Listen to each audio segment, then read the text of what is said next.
औज़ुबिल्लाहिमिनश्शैतानिर्रजीम बिस्मिल्लाहिर्रहमानिर्रहीम। सबसे पहले तो नाजरीन हम माजरत ख़्वाह हैं कि आप हमें चूँकि अपोजिशन ज़राए से ख़बरें जो हैं वो मीडिया से ही मिलती हैं और मीडिया से हमें 5 घंटे का फ़र्क है तो लेट हो जाते हैं।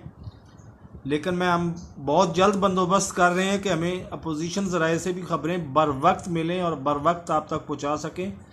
अभी हमजा शहबाज साहब ये कह रहे हैं, अभी ख़बरनामा मेरे सामने चल रहा है 9 बजे वाला, तो आपके पास तो रात के 5 घंटे ऊपर हो चुके होंगे।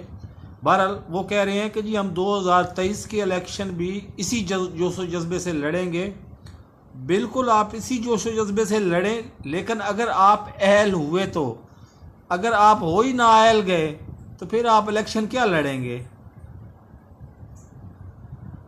तो खुदा अल्लाह करे कि आप दुआ ये करें कि आप अहल रहें इलेक्शन लड़ने के लिए।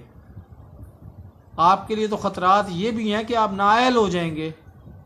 तो मेरे इस चैनल को सब्सक्राइब करें, साथ लगे बेल आइकन को दबा के ऑल नोटिफिकेशन को ऑन कर दें ताकि हर नई आने वाली ख़बर का नोटिफिकेशन आपको बर वक्त मिल सके। अल्लाह हाफिज़।